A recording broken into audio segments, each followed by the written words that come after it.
Dù đo này không dân club này cái tới chọn cầm thì thống để suy Battle of the Kingdom nắng chọn mà cầm thì thống nắng ban ruồi mặc nát crom thay vì cái ban màu nắng ruồi mặc nát crom làm bây giờ ai thừa cả bậc hạt ban này là ní lối bậc cô lòi chiềng tới có chọn đào lươn ca nghe ban ô hay là phải cho ai đạch thẻ đằng ấy phải cho ai châu bậc hạt đâm nạ ca đâm bồn mà sau này tôi bây mình ban hơi mà rồi tinh linh rồi còn dương ai còn là dương ai châu bậc hạt đỏ sòn sân bà đào khai còi mà luôn này bà đào khai còi bà ồ trong mấy tháng bây giờ thay dương anh vô bọn làm thông bán tay bây giờ kết ông pi ca trâu trong club dương mấy cái tiền cho nó ban mặt này không là bị đọt to bài xa ngày play pro đóคือการประกวดไอปรอนตัวใบยังมันบานระดับพอล้อก่อนถ้าบานเนี่ยเนี่ยสมังวัฒนะก่อนอุปธรรมดอบเรียนไปเลยปีกระมวลวัฒนะนั้นอุปธรรมดอบเรียนไปเลยเจ็ดต้องอ้อเพื่อบานเราเพลเรียนบ่ากระมวลดอบเรียนเนี่ยเนี่ยดอบเรียนเจ็ดเราเพลเรียนถึงtớiก็ยังทูเชิญcòn bần lôi ở trường chập đom bục thừa ai hơi mà khả năngตรงchất sập bẹt sập rồi xem đẹp cả bậc hạt sân cảประตูตึกไอ้เซนนั่นคือ tụcตึกคูบก้อนเนี่ยtụcตึกประตูเด็กคูบก้อนเนาะtụcแต่คูบก้อนจับชงจับไอ้คูบไปไอ้จะแขนไม้กันคูบไปcòn làยังว่าติดตัวเจ็ดยังมุมเป็นอย่างไทยบ้านกูบ้านรู้ชอบประตูปีเป็นชอบการสร้างสองตระการโมเดลยังจับดาวบกหัดรวมปงดาวขายเก่านี่มือต้องไอ้ท่ายังถูกการจำนายเจ้าเด็ดกูบอกมือปีโรงที่ตำรวจ ตรงผมในการนี้ยังthừa thùngแต่จังยังเรายังดาวดำนาการทำไปชอบทำโจบกหัดดำนาการตะบงสันให้ยังจับดำthừaซ้ำพอตรงผมการนี้อะไรยังthừa bị thùngแต่ยังtừ phở phêในการphêแต่สำคัญการจับดาวในการบกหัดยังบกหัดบานได้อาจดาวขายผมเปิดแล้วขายบกหัดบานบ้านกูบ้านรู้ว่าบอลสันเจปันประมาณแต่ละการเปลี่ยนจโนปีสองเวียนในปีปัจจุบันนี่ให้นังกลุ่มพมในการจำนายดำใบสำหรับการสร้างฟองแต่ซ่องเมื่อต้องอ่านในจำนายเป็นผักตุ้งประมาณนั้นรู้บอลสันเจยังโยแต่จำนวนปีปัจจุบันมาชอบไปอาเชียงมัชนามเชียงเตี้ยต้องตำรวมให้กุบสอบตำรวมให้มาคลับมันเตี้ยมัชนามเชียงนั้นก็ยังชียืมออกไปรัฐเพียบเตี้ยเราเมนก็แต่เมนเธอให้บ้านนี่คือยังถอยคอมไม่คอมไทม์เลือกเอาไว้ยังเป็นสุขเทียบเติมยังไอ้บังคับมาจัตตาในการเฟื่อให้แผนการบอลยืนนั้นไปจะอาเชี่ยวมัชนามเตี้ยให้giờ chắc mình thấy tới cái channel group cho ở những tiền mà mình thấy tới cái ở bắt đầu sầm khăn tờ lơ này mà của bạn chấm nô thì muốn chấm nô chứ nào tập bài nhà thầm sòng cream máu có việc đặt chấm nô ở đó hay dương có so thầm ta caประกวดchấm nô thì caประกวดso chấm nô caประกวดhay có dương phải viên lụa bó nó bay bậc group nằm bay bậc group này ca thường mấy giờ ban châu bậc hạt sân hay ban ở ban châu bậc hạt sân hay ai nhầm chọc đào vừa hàng thưa hàng nhầm đầm bay tụp rồi chấm nô tụp sân thưa hàng salon hàng cà phê nhóm đầm bay tụp đầm bay dương tụp chấm hai sân và đầm bay dương rồi chấm nô pi nhiều đại còn mà hồn nắng ở đầm bay tụp chấm này sân đầm bay dương thu mình tịt tới bà tam đầm nặng cà cho nó bà phải chưa bà tam chỉ phải cao với nhóm phải chỉ ai trong khai phòng bảy ấy đầm khai vừa đấy phải chỉ hàng cà phê nhóm phải chỉ ai đầm nặng cà vừa mà đò pin dương bộ đó tới dương ai sầm rải ban tung thái bị ca bùng rong mà dương ai sầm rải ban tung chất sắp rồi hết thầm mặc nạt cao mà dương ai thưa ban bà chắc mình tha bởi dân kết tâu ca chậm nái cho nó trao tiếng đất luôn cho đó anh ấy còn đầm nạ ca là tiếng thầm mà ai cho vào các bán này dương tìm dương ba cái lại rồi xí đồng bay tiền chậm nổ đồng bay tụp ca chậm nai những club anh đang tay tụp ca chậm nai những club thưa ba nó lút ra thùng khai bầm buồn không hay tầm khán bị khai bầm bờ khai bầm bay nó dương tập prăng điện tăng này này tăng như tập prăng tay còn ha vì dương bật tăng mò du mò hơi đại cho dương thêm được việc tăng tiết ở bây giờ dương can không prăng bà cái máu đó khơi club ấy công khai bưng chứ cho nó nuôi họ mấy cái hiện mình cầm lăng cho đây đấy đầm bay vì dụ tới vì chưa cầm lăng chết muối ở đài nước man đó ở các đài bắt đầu con mai dương biên ca đi trồng ra thầm thầm mà covid thầm là chọc covid pop và đa con mai dương chập đầu miền sùng tu đi chập ra kháng ហើយកប់ជួនចំពេលខ្ញុំខំខ្ញុំខំធ្វើបដូរយុវជនតាំងពីបាតដៃទៅទេរហូតមកដល់ពេលនេះគឺប្រម៉ែប្រមោមកផ្សំមកប្រគប់នេះទោះបីមិនបាន 100% ក៏យើងមានអារម្មណ៍ថាសប្បាយចិត្តមិននឹកស្មានណារយៈពេលខ្លីសោះត្រឹមបដាបើនិយាយរួមទៅត្រឹមកូវីដហើយឆ្នាំ2022ហ្នឹងខ្ញុំទៅបកអ្វីក៏ស្នាំងទេចាប់ដើមពីឆ្នាំ2023ទៅខ្ញុំចាប់ដើមរកចំណូលបានពីបដាកូនខ្មែរពី sponsor ជាច្រើនដែលគាត់តែងតែជួយឧបត្ថម្ភបាទពី sponsor ហើយខ្ញុំចាប់ដើមមានកេរ្តិ៍ឈ្មោះក្នុងការបដូរយុវជនក្នុងការធ្វើរបស់ខ្ញុំទៅវាមានរហូតដល់ត្រឹមឆ្នាំ2023 24ហើយជាពិសេសត្រឹមឆ្នាំ2024បើនិយាយពីឆ្នាំ2023ខ្ញុំមានឧបសគ្គខ្លាំងបំផុតបាទនៅចុងឆ្នាំ2024ចុងឆ្នាំ2023កាលនេះខ្ញុំមកពីអូស្ត្រាលីខ្ញុំមកពីអូស្ត្រាលីចុងឆ្នាំ2023សម្បត្តិប្រកួតទទួលបរាជ័យហើយខ្ញុំមកវិញទទួលឧបសគ្គខ្លាំងក្នុងជំនាន់ហ្នឹងទទួលឧបសគ្គខ្លាំងដោយសារ sponsor ផ្ដាច់សេដ្ឋកិច្ច sponsor ផ្ដាច់គ្រប់យ៉ាងទៅយើងដាច់សេដ្ឋកិច្ចបាទបើយើងដាច់សេដ្ឋកិច្ចយើងទ្រាំរហូតចាំ sponsor ក៏អត់និយាយថាដាច់ទេតែគាត់ផ្ដាច់ហើយហើយយើងចាំមើលទៅក៏លោកគេតម្លាក់វិញណាដល់ហើយខ្ញុំគិតចាំនោះរហូតដល់ខែ4ចាំស្ងាត់បាទចាំស្ងាត់តាំងពីខែ12រហូតដល់ខែ4ក៏ខ្ញុំសម្រេចចិត្តមកចាប់ដៃជាមួយក្រុមហ៊ុនវឌ្ឍនៈក៏បីក្រុមហ៊ុនវឌ្ឍនៈជំនាន់ហ្នឹងខ្ញុំចាប់ដៃជំនាន់ហ្នឹងខ្ញុំមកសុំគាត់យើងសុំគាត់ធ្វើជាអ្នកបង្ហាញយើងធ្វើដូចថាយើងធ្វើជា BA ផលិតផលអញ្ចឹងដើម្បីបង្ហាញពីត្រឹមចុងត្រឹមខែ4ឆ្នាំ2024ហ្នឹងដើម្បីយកថវិកាមួយកញ្ចប់ហ្នឹងដើម្បីគប់គងក្លឹបដំណាក់កាលដំបូងត្រឹមតែគប់គងក្លឹបគិតថាត្រឹមគប់គងក្លឹបទេព្រោះជំនាន់នោះខ្ញុំទំហំនៃការចំណាយខ្ញុំធំដែរបាទព្រោះជំនាន់ហ្នឹងខ្ញុំចំខ្លុំអាចដល់60នាក់ចំក្មេងនឹងក្លឹបអាចដល់50-60នាក់នោះហើយសុទ្ធតែថ្មីហើយសម្បត្តិអីមិនទាន់ជាណាខ្លាំងអីប្រហែលទេគ្រាន់តែយើងមានការចាប់អារម្មណ៍ហើយមានការចាប់អារម្មណ៍ហើយបាទមានការចាប់អារម្មណ៍ផ្ទុះចាប់អារម្មណ៍ហើយតោះហើយទៅយើងខំទៅថាយកយើងទៅធ្វើជា BA ផលិតផលរបស់ក្រុមហ៊ុនវឌ្ឍនៈហ្នឹងគាត់នៃការសបផ្សាយក៏យកថវិកាហ្នឹងដើម្បីគ្រាន់តែគិតមើលទៅថវិកាមកកញ្ចប់ដែលខ្ញុំ BA មួយឆ្នាំហ្នឹងហើយជាអាច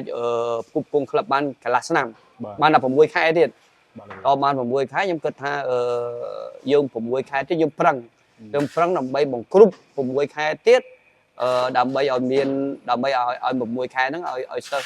សឲ្យការប្រកួតដើរបានល្អតែមានអីវាគិតទៅការខិតខំប្រឹងប្រែងនៃផែនការមួយឆ្នាំរបស់ខ្ញុំហ្នឹងខ្ញុំប្រឹងទៅវាលើសវាចំណូលនៃការវិវត្តបដាកូនម៉ៃវាលើសនឹកស្មានម្ដងថាអា BA មួយឆ្នាំយើងសល់ទៀតយើងសល់ហើយការចំណាយប្រចាំឆ្នាំហ្នឹងប្រចាំខែប្រចាំសប្ដាហ៍ប្រចាំខែហ្នឹងវាគ្រប់ហើយទៅជាសល់ BA ទៀតសល់ BA ឆ្នាំ2024ហ្នឹងខ្ញុំសល់ទៅហើយទៅហើយក៏ចាប់ដើមមានការវិវត្តថែមទៀតខ្ញុំចាប់ដើមធ្វើក្លឹបបរិយាក្លឹបថែមទៀតទៅអាហ្នឹងវាដោយសារសមត្ថភាពនៃការដឹកនាំហើយនឹងផែនការមួយឆ្នាំរបស់ខ្ញុំហ្នឹងវាវិវត្តលើសពី 100% វាទៅជា 200-300% ទៀតតែខ្ញុំនឹកស្មានម្ដងតែអញ្ចឹងហើយក៏ខ្ញុំសប្បាយចិត្តហើយក៏យើងចាប់បានវិវត្តដល់ចូលឆ្នាំ2025ហ្នឹងក៏ខ្ញុំចាប់ដើមបន្តមើលក្រុមហ៊ុនវឌ្ឍនៈអញ្ចឹងដែលយើងតែល្បីគូឆ្នាំឆ្នាំ200លានឆ្នាំ200លាននេះវាឡើងដល់200លានមួយឆ្នាំហើយត្រឹមឆ្នាំ2025ខ្ញុំកុងត្រាម្ដងថា2ឆ្នាំហ្មងđóតែយើងគិតថាយើងយកលុយហ្នឹងមកទិញដីដើម្បីអភិវឌ្ឍខ្លួនឯងព្រោះខ្ញុំជួលដីគេ7ឆ្នាំហើយហ្នឹងហើយបាទតោះហើយខ្ញុំគិតថាខ្ញុំយកទៅយូរទៅជួលដីគេនៅតែជួលរហូតបាទធ្វើហើយអាការធ្វើក្លឹបហ្នឹងខ្ញុំធ្វើតាំងពី10ម៉ែត្រតាំងពី admin មកថតដំបូង10ម៉ែត្រទេ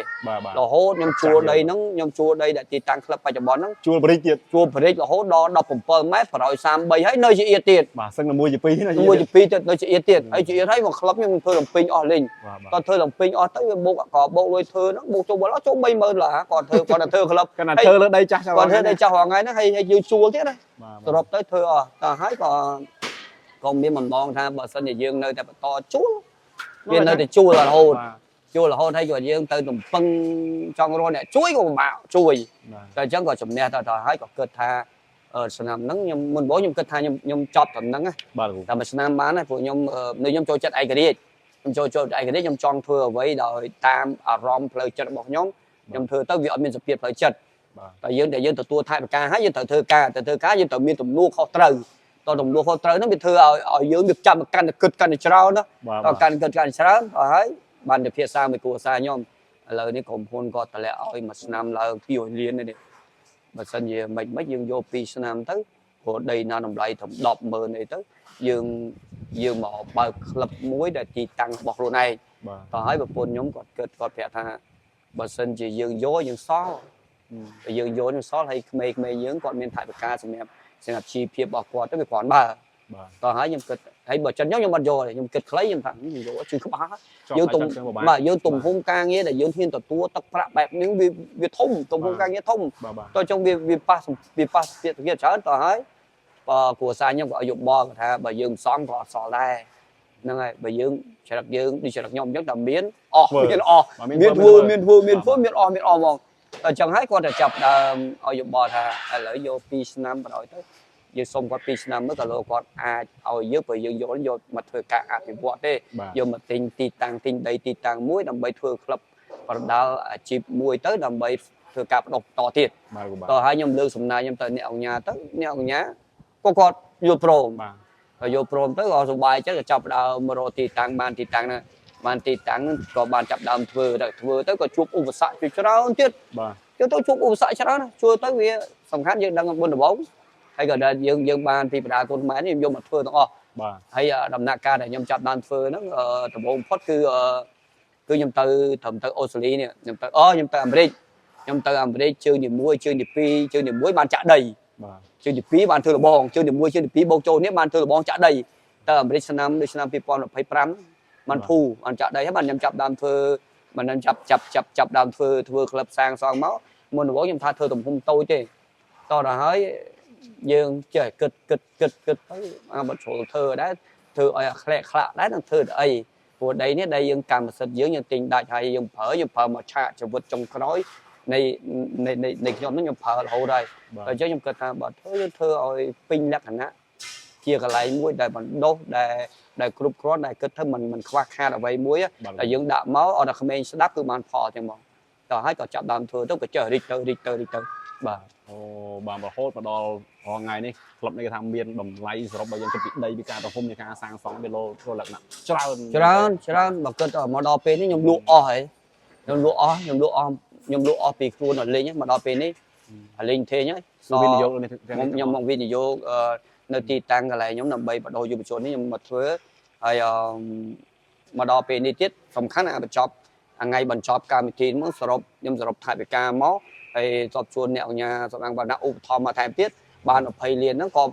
រុញឲ្យជាងមកក៏ចាប់ដើមបូកដល់ទៅហើយ80%ហើយដែលអាចចូលវឹកហាត់បានប្រើតែពេលធ្វើទេបាទអញ្ចឹងចង់និយាយថាប្រហែលឆ្នាំដែលលូតស៊ូមកនេះមែនទេគឺថាត្បិតតែប្របាតិចប៉ុន្តែគឺផ្លែផ្ការបស់យើងឃើញរហូតនេះជាកម្លាំងចិត្តមួយដែលយើងកម្លាំងចិត្តដែលខ្ញុំដូចថាយើងខំនិយាយខ្ញុំតែងតែសរសេរ caption ខ្ញុំហើយធ្វើពិតបានផលពិតព្រោះខ្ញុំធ្វើមែនខ្ញុំបដោះចឹងហើយខ្ញុំចិត្តឲ្យលើកទឹកចិត្តឲ្យយុវជនខ្ញុំខំកុំតន់អាសង្ឃឹមព្រោះខ្ញុំចាប់ដើមពីបាតដៃទទេដូចតែគ្នាទេខ្ញុំចាប់ដើមបាតដៃទទេខ្ញុំបើ fan បដាគុណម៉ែដឹងហើយខ្ញុំចាប់ដើមតាំងពីគ្រូអួតបាទតាំងពីអួតគ្រូម្លាំងបាយគ្រូមកដៃពីដៃបើកលុយគ្រូខំចេញមករៀមណាគ្រូខំតូចគ្រូបោះឆៅណាចេញមកអស់ហើយរហូតមកដល់វិវត្តខ្លួនខ្លាចជាគ្រូឆ្នើមហើយសមិទ្ធផលដែលខ្ញុំធ្វើបាននេះក៏ខ្ញុំមិននឹកស្មានខ្ញុំនឹកស្មានថាគប់ជួនវិស័យបដាគុណខ្មែរយើងមានការរីកចម្រើនទៅធ្វើឲ្យខ្ញុំអាចទាញចំណូលពីបដាគុណខ្មែរហ្នឹងមកធ្វើទីតាំងដើម្បីបដូរយុវជនបាទលោកបាទអញ្ចឹងមានន័យថាបើទោះបីជាប្រហែលឆ្នាំចុងក្រោយលោកគ្រូបើនិយាយពី credit និយាយពីចំណូលបាទទស្សនិកជនបងប្អូនអ្នកគ្រប់គ្រងប្រហែលជាគិតថាលោកគ្រូឆ្នើមទាញចំណូលបានច្រើនមែនទែនប៉ុន្តែទាំងអស់ហ្នឹងគឺបវលមកដើម្បីស្ដីសម័យខ្លួនឯងទាំងអស់ហើយលោកគ្រូឆ្នើមខ្ញុំស្គាល់ដំបូងជាអវេឥឡូវនោះជាអវេដែរហ្នឹងដើម្បីតែមហិច្ឆតារបស់យើងគឺថារបស់ក្រៅខ្លួននេះខ្ញុំគិតសំខាន់បំផុតខ្ញុំរកទីតាំងមួយដែលនឹងណូសម្រាប់ខ្ញុំដែលមានចំណូលចេញចូលនឹងណូហើយហើយបានខ្ញុំចាប់ដើមត្រៀមរបស់សម្រាប់គ្រួសារខ្ញុំសម្រាប់ក្តីសុខរបស់ខ្ញុំដែរព្រោះខ្ញុំនឹងគ្រួសារខ្ញុំត្រូវការពេលវេលាសម្រាប់គ្រួសារខ្ញុំសម្រាប់ក្តីសុខគ្រួសារខ្ញុំសិនតែសំខាន់ពេលនេះគឺសម្រុកមកដំណាក់កាលនេះសិនហើយធំពិបាកអត់តន់គិតពីខ្លួនឯងសិនទេអត់តន់គិតទេគិតពីទីតាំងសិនហើយចាំមើលប្រហែលជាអាចវិវត្តមួយឆ្នាំពីរឆ្នាំទៀតប្រហែលជាដាច់ចឹងហើយបានខ្ញុំចាប់ដើមវិលមកគិតពីខ្លួនខ្ញុំវិញបាទអញ្ចឹងគេថា bạn bên đây sớm mai chứ không cao bạn បាយសម័យមិននឹកយើងមិននឹកសម័យថាមនុស្សដែលដើរដល់កម្រិតមួយបាតហើយបាទកម្រិតក្រោម0ដូចសឹងថា0ហ្មងហើយយើងអាចវិវត្តខ្លួនបានខ្លាយជាមនុស្សដែលមហាជនទទួលស្គាល់ហើយសមិទ្ធផលរបស់យើងគឺធ្វើពិតគឺបានផលពិតចឹងមែនបាទ បាទអូបាទអរគុណច្រើនគ្រូបាទ